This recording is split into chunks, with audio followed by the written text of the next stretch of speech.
Hey there, legend. Thanks for stopping by my corner of the internet. If you're new here, hit that subscribe button and send this video to a friend, your cousin, or even your neighbor's cat. It helps more than you know. And hey, tell me, where in the world are you watching from? Drop your city and country in the comments below. Let's dive in. My name is Gavin, and for most of my life, I lived by a quiet, unwavering belief. If you build something with patience and intention, it should last. That's what I believed. My marriage to Alyssa was solid, crafted with care. Built to withstand storms? For 6 steady years, we pieced together a life grounded not in wild highs or dramatic gestures, but in reliability, intentionality. We met at a downtown seminar about small business. She caught my attention immediately. Sharp, composed, deliberate. The kind of woman who could silence a room without raising her voice. In the beginning, we ran a modest online retail shop from home. I handled logistics and shipping. Alyssa took on customer relations. We worked side by side in a cramped office that somehow felt just right. Mornings began with coffee, elbows brushing as we sat close. We packed orders while music hummed softly in the background. Our ideas bounced back and forth like co-founders chasing a dream. But we weren't just business partners, we were husband and wife. And even though our life wasn't flashy, we moved in harmony. We laughed often, fought rarely. Her humor was dry, razor-sharp, and perfectly timed. She could slice through tension with one smirk. We weren't perfect, but we were deliberate. In how we loved, how we built, and that's why the unraveling was so difficult to notice. It didn't come with explosions or shouting matches. It came quietly, like a slow leak beneath the surface. It began the day Alyssa landed a job at a bigger company, better pay, full benefits, promising future. We celebrated. I was the one who encouraged her to step away from our business and chase that opportunity. I thought it would ease our financial pressure, maybe open new doors for us. It didn't feel like a goodbye, just the next chapter in our story. But change rarely announces itself. She started coming home later. Our morning coffees vanished without ceremony. At dinner, she barely lifted her gaze from her phone. Work. Stuff, she'd say, with a casual flick of her wrist. I didn't press her, I understood busy. But Alyssa had never used busyness as a barrier before. Then I noticed she'd begun sleeping with her phone under her pillow. Just a small shift, but it wasn't invisible. At the time, I didn't grasp it fully, but we had stopped building together. Somewhere in the silence, we began to drift apart.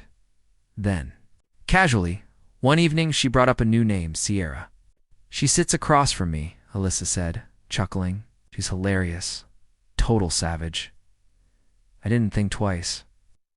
Everyone has a work friend, but Sierra's name kept popping up. Sierra hated today's meeting. Sierra's throwing. Rooftop drinks Friday. Mention came with a lighter tone. Like Sierra gave Alyssa permission to laugh at the life we'd built. That Friday night, Alyssa came home after midnight. Her hair still perfect, makeup untouched. She slipped off her heels like nothing was out of place.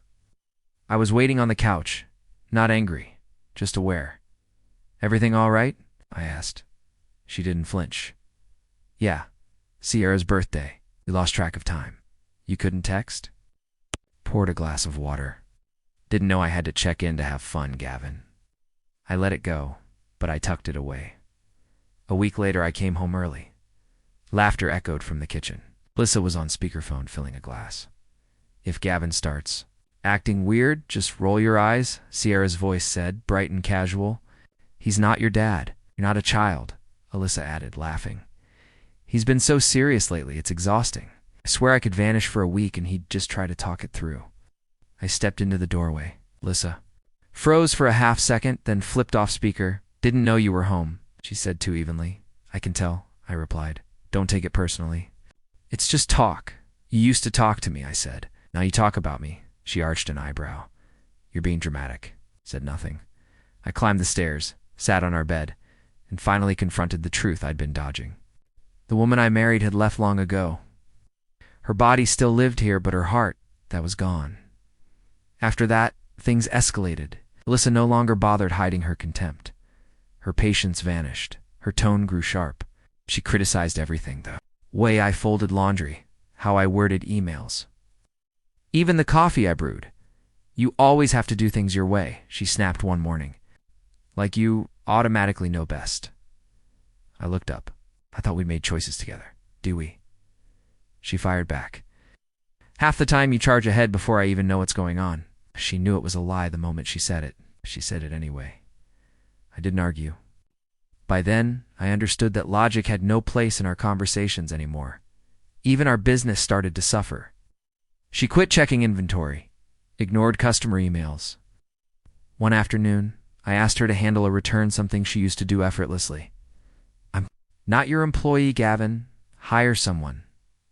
So I did. College student came on board part-time. Lissa never mentioned the shift, but the air between us thickened. That week, she cooked dinner twice, set it down in silence, didn't eat, cleaned the dishes without a word. Things finally snapped when I brought up counseling. Counseling? She echoed. Yeah, I said.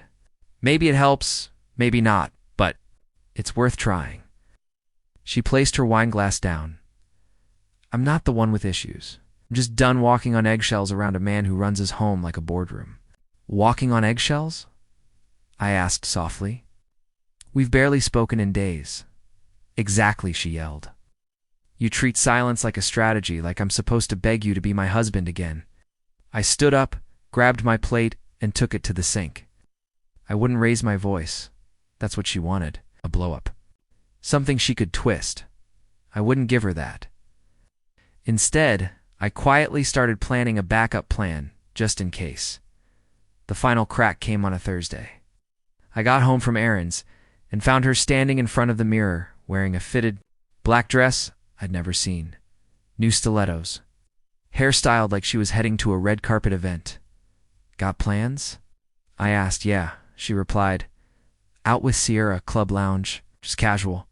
Don't wait up. I leaned against the doorway. Would have been nice to know. She met my eyes in the mirror. Why? So you could talk me out of it? No, I said evenly. So I'm not sitting here at midnight wondering where my wife is. Finally, she turned. Gavin, I'm not a teenager. I don't need permission. I never said you did. But leaving without a word, that's not partnership. That's performance. She rolled her eyes. You always have to be in control. It's exhausting. I expect respect, I said. Basic communication isn't control, it's marriage. She grabbed her bag. Good luck with that, she muttered and walked out. I stayed in the kitchen. Minutes passed, then hours. Midnight came. Still no message. By 4 a.m., I was still at the table, sipping cold coffee. That's when the stillness hit me. It wasn't the dress. It wasn't the party. It was the fact that she walked out knowing I'd be hurting and did it anyway. When the sun rose, I packed a small overnight bag. I returned to the kitchen and wrote a short note on plain paper. I've given this everything I had. It's clear now. You've already made your decision. I'm done trying. I'm leaving. Enjoy the freedom you've been chasing. I folded it neatly, placed it next to the coffee maker, and walked out the front door. I checked into a small, quiet hotel. Nothing fancy. It's just peace. No texts that morning. No missed calls. By noon, I knew she'd seen the note. By midnight, her silence confirmed everything she thought I'd cave, that I'd return. 2 more days passed. Still no message. No questions. Nothing but deliberate silence. So I made a call to an attorney, masonburke.com, to the point. No interest in drama. I can't say if she's seeing someone. I told him, but I know I'm done being treated like a backup plan. We'll be ready, he said. I handed over everything: bank statements, business documents. I'd been meticulous. Months ago, when the shift began, I quietly separated my finances. She never noticed. On the 4th day, she finally broke. The silence. You're overreacting. Can we handle this like adults, or are you just disappearing? I didn't reply. An hour later, you're blowing this out of proportion. Nothing happened. I went to a party. That's all. Not a crime. Then came the turn. You walked out without a word. Who does that? Still I said nothing. That night the phone wouldn't stop. Call after call. 7 by midnight. I didn't pick up. By the third, she left a voicemail. Gavin, this is absurd. You're ending our marriage over one night? I still didn't reply. By the next morning, her calls stopped. That afternoon, her lawyer called Mason. No more reconciliation. She wanted war.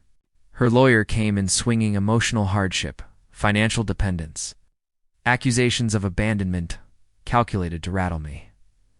I didn't flinch. Mason and I had everything.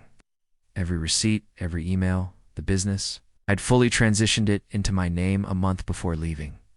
Alyssa had abandoned it long before I made it official. At mediation, we sat across from one another. She looked composed till Mason laid the records on the table. Her lawyer demanded half of the business. Mason countered with dated messages, where Alyssa called it Gavin's project, and joked about retiring early off my effort. Would you call this active participation, Mrs. Carr? Mason asked, her jaw clenched. I was joking. Is that joke legally binding? Mason replied. Silence. Her story shifted with every question. Mine never did. Her so-called friends. Silent when sworn statements were requested. No leverage. 3 months later, the judgment was final. She walked away with a minimal settlement. No claim to the business, no cut of the assets, just enough for the court to label it fair. She sat there stunned, unable to understand how she'd lost control of what she thought she had choreographed. I walked out in silence. No drama, no final glance. Just one long breath that felt like air after drowning. Almost a year passed. I streamlined the business. Leaner, stronger. I bought a modest house across town's mall, but all mine. I traveled a bit, nothing wild. Just enough to remember I didn't need anyone's permission to live. I wasn't chasing freedom. I was free. Then one Friday night, her name flashed across my screen. Alyssa Carr, the message. Hey, hope you're doing okay. Just thought I'd reach out. Maybe we could talk sometime. I didn't open it, just stared at her name like an old photo buried in a drawer. 3 days later, another message. I've been reflecting. This past year wasn't what I thought. I thought I wanted space, excitement, clarity, but I misunderstood where I was heading. It's emptier than I expected. Still vague. Still skirting blame? A week later, the third message came. I'm not asking for anything. I just miss talking to you. You were always steady even when I wasn't. There it was, the soft nostalgia, the quiet tug back. But I didn't move. I didn't reply. I didn't even open the thread because it finally hit me. Some people don't come back changed. They come back hollow, hoping you'll fix them again. Alyssa didn't stay out that night because she didn't care. She stayed out because she knew I didn't thought that was enough. That note I left. That was the last thing she'd get from me without earning it. She torched the bridge. I just stood back and watched it fall. What's left now is silence earned, steady, mine, and I'm not giving it away again.